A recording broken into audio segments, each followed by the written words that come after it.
Son las 7:25 de la mañana, regresamos con más de Primera Página. Tenemos entrevista internacional a propósito de algunos hechos relevantes que están en la agenda durante esta semana y algunos también que preocupan a la comunidad internacional, sobre todo lo que sucede en el marco del conflicto entre Rusia y Ucrania que se desarrolla desde hace más de un año en Europa del Este. Vamos a recibir a nuestro invitado, se trata de Romer Itiago, es politólogo y especialista en Derecho y Política Internacional. Muchas gracias por acompañarnos, bienvenido. Muchas gracias a ti por la invitación. Bueno, a propósito de lo que se ha desarrollado, Romer, en las últimas horas en territorio ruso, se decía que Ucrania no iba a atacar a territorio ruso, al menos son las informaciones que venían desde el gobierno ucraniano, presidido por Volodymyr Zelensky.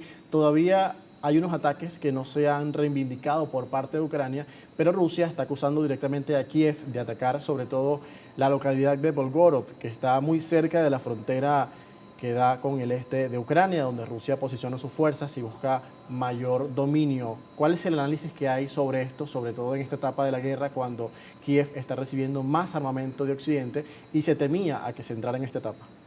Sí, en particular el asunto yace en el hecho de que por primera vez en todo este tiempo que transcurre el conflicto puede considerarse el hecho de guerra en particular, porque el conflicto comienza, y así quiero reseñarlo, un conflicto entre lo que eran las porciones territoriales que se autoindependizaron de Ucrania frente a el proceso de anexión que ellas mismas reclamaron hacia la Federación de Rusia.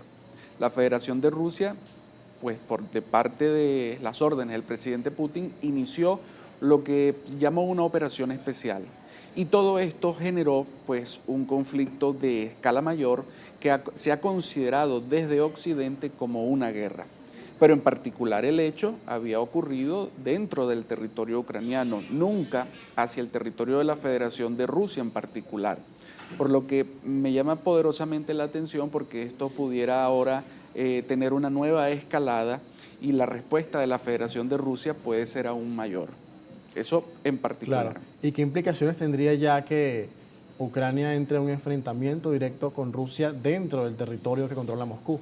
Bueno, no podemos esperar de que la Federación de Rusia se quede de brazos cruzados. La verdad es que dentro de las variables de la información que se manejan, que muchas veces es información negativa, información falsa, no verificada. O desinformación en general. Sí, y donde actúa en ese tablero la inteligencia artificial, por supuesto que el problema aumenta.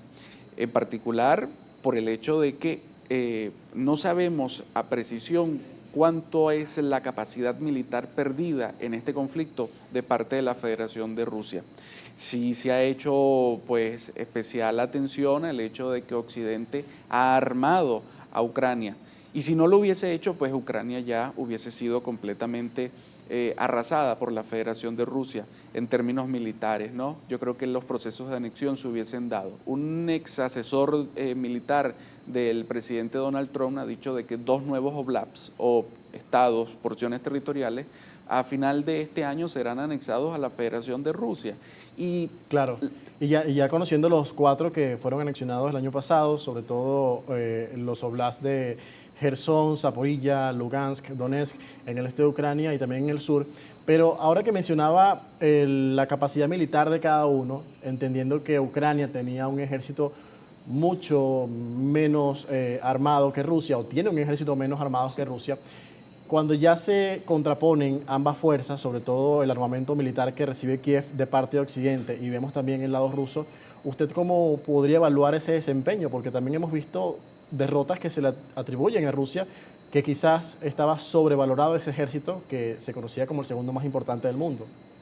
La verdad es que hasta ahora no te puedo decir de que para mí ha sido una derrota de la Federación de Rusia, porque el hecho de que se haya anexado 4 oblasts significativos que se autoidentifican por la composición étnica que yace allí de prorruso, bueno, ya te dice de la pérdida del control de ambiente y resultado que ha tenido Ucrania y que ha tenido Occidente. Ahora, este hecho pues puede seguir siendo noticioso en la medida en que el gobierno de Ucrania se empeñe por recuperar esos territorios. Los grandes analistas internacionales como Henry Kissinger, como John Mearsheimer han dicho de que, bueno, lamentablemente no se podrá recuperar la totalidad de la nación ucraniana que alguna vez conocimos en un proceso de negociación. Pero mientras el hecho bélico continúe, mientras sigan avanzando las operaciones militares y mientras se sigan dando estos, vamos a decir, estas autoindependencias de ciertos territorios por estar en descontento. ¿Pero usted cree que son independencias auténticas, o sea, una expresión de la gente que quiere formar parte de Rusia, o más bien se trata de una imposición de parte de la Federación de Rusia? Es que el problema ha sido la frustración de que el gobierno de Ucrania no ha logrado los objetivos de mantener a el territorio cohesionado. Y eso en particular hace mucha mella, porque si bien es cierto, y te lo dije hace unos minutos, hace mucho peso la composición étnica, está también el desgaste que está teniendo la población al no ver que el conflicto se para, al no ver que hay posibilidades para la paz y al verse también reflejado el éxodo masivo que hay y que es uno de los grandes temas para Europa, la carga impositiva o la repartición de cómo va a ser la atención a toda esa población que ha sido desplazada. ¿Cuáles fueron las principales claves de esta cumbre del G7 que se desarrolló este fin de semana en Hiroshima, Japón, donde estuvieron los principales líderes que conforman este grupo de las economías o de las democracias más industrializadas del mundo? Sobre todo se esforzaron en buscar más sanciones contra Rusia, reforzar el apoyo militar a Ucrania en esta oportunidad. De hecho, el presidente Zelensky estuvo presente el domingo, aunque no es miembro del G7. Y también la perspectiva de China, la posición que tiene en este momento Occidente sobre la influencia que cobra cada vez más el gigante asiático. ¿Qué nos puede decir al respecto? Bueno, en principio tomar en cuenta de que importante pieza medular fue el tema de Ucrania, por ya todo este tema que se está resintiendo mucho en el área económica. Pero los temas de inteligencia artificial que están de primero en la agenda, los temas de ambiente, de economía y el sostenimiento del mercado, vamos a decir, de alimentos en toda Europa, en particular de estas economías, pues ha sido de los temas de agenda. Creo que tomar en cuenta el posicionamiento de China lo hacen en el sentido de que China, aunque no tenga ahora el control de la hegemonía mundial, pues es uno de los principales actores que está proponiendo métodos, soluciones y además nuevas reglas al desenvolvimiento del sistema internacional.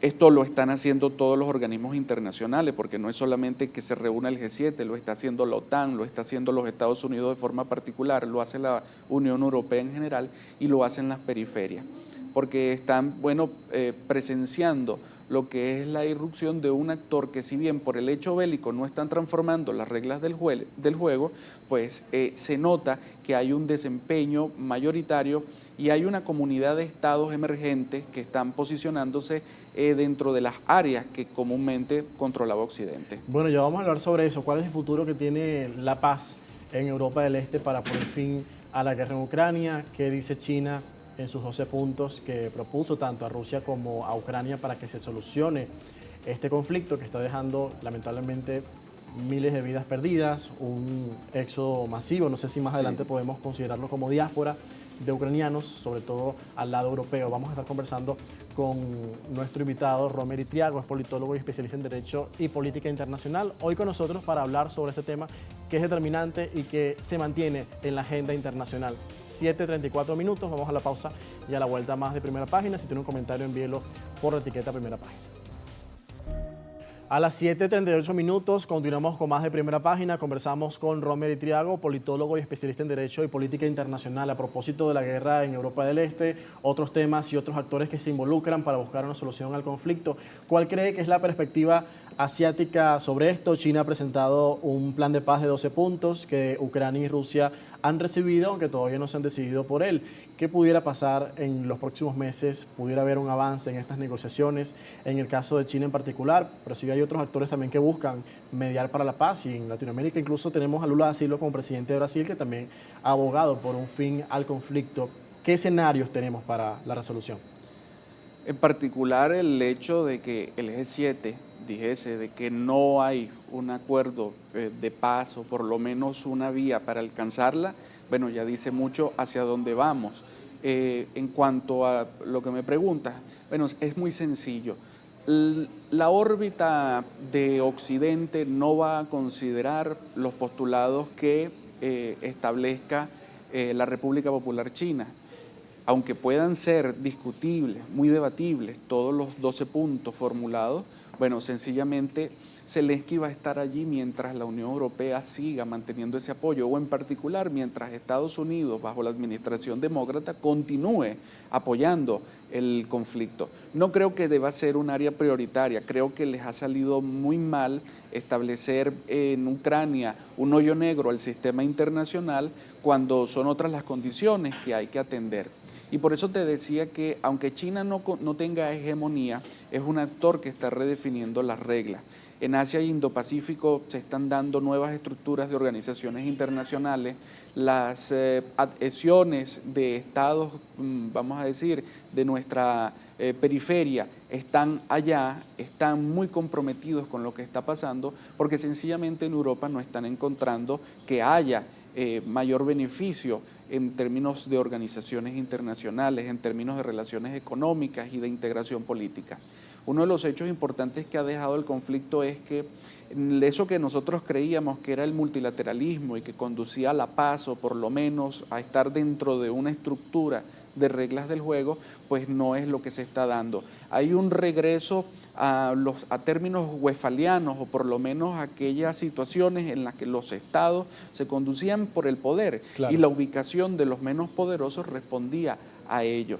Entonces, ya no son simples lógicas de comportamiento estatal de que, bueno, hoy día estoy con Occidente porque está la OTAN y me garantiza seguridad, yo no tengo seguridad, no tengo capacidad militar. No se trata de eso. Se trata de una situación mucho más problemática, porque ya es el debate entre la hegemonía, la dominación y la primacía del sistema internacional. Eso en particular.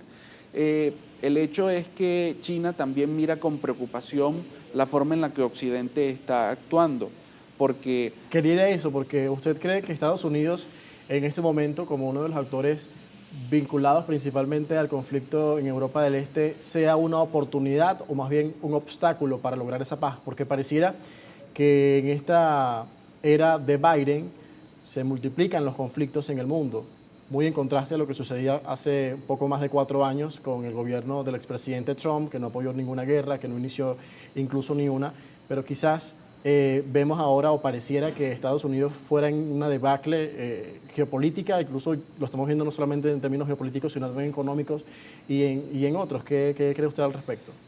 Una de las cosas fundamentales de la política exterior de los Estados Unidos, y principalmente dentro de sus directrices, ha sido la ambigüedad. Y la ambigüedad ha surgido porque el presidente Donald Trump ha sido un accidente dentro del establishment político que tradicionalmente manejaban los dos grandes partidos de ese país. Y al encontrar de que en esa política exterior no se inició una guerra, se alcanzaron acuerdos de paz en países del Medio Oriente y se condujo a los Estados Unidos a recuperar una posición en el sistema internacional y que además de eso recuperase sus zonas de influencia, fue muy notorio. Por eso es que el conflicto en Ucrania ha sido un revés para la política exterior de los Estados Unidos, cuando desde hace mucho tiempo se les está diciendo de que tengan cuidado con la República Popular de China, porque su crecimiento económico supone capacidad, supone unas nuevas líneas de acción, y el peso que está teniendo hoy día es el que va a causar el descenso de la hegemonía de los Estados Unidos. De hecho, eso lo ha señalado el exsecretario de Estado y también ex asesor de Seguridad Nacional, Henry Kissinger, un veterano en política internacional que ha estudiado desde hace mucho tiempo las relaciones internacionales y que además sigue, a pesar de su edad, casi 100 años, muy de cerca lo que ocurre en Europa del Este con el caso de Ucrania. Habla también de la negociación directa que debe tener Kiev sobre sus territorios para que se pueda lograr un cese al fuego o el fin de las hostilidades. ¿Cómo quedarían esas condiciones según lo que plantea Kissinger? Bueno, Kissinger está planteando pues que se incluya a Ucrania dentro de la Organización del Atlántico Norte. ¿No sería eso más bien reactivo? Es reactivo porque es un actor que no está proclive en este momento a la paz y que cuando no encuentra apoyo, bueno, los escándalos son tremendos a gobiernos, a parlamentos, a instituciones del sistema internacional. Eso en particular hay que tener mucho cuidado y por eso es que Kissinger está hablando de que tiene preocupaciones en la inteligencia artificial que pueda estar alterando los mecanismos de información, tiene preocupación en tanto a que ha logrado que el sistema internacional establezca alianzas antinatura En el pasado, cuando él era secretario de Estado, pues China y Rusia no eran principalmente socios ni amigos, eran adversarios políticos muy enconados en posiciones ideológicas, y esto lo ha logrado la actual administración de los Estados Unidos. Ojalá que esto pudiera ser revertido, pero la verdad es que, bueno, la situación se profundiza. ¿Estamos a las puertas de un nuevo orden internacional? Bueno, estamos a las puertas de una época de cambios que posiblemente traiga un cambio de época. Bueno, el nuevo mundo que también plantea Henry Kissinger. Muchísimas gracias por habernos acompañado. A ti, muchas gracias.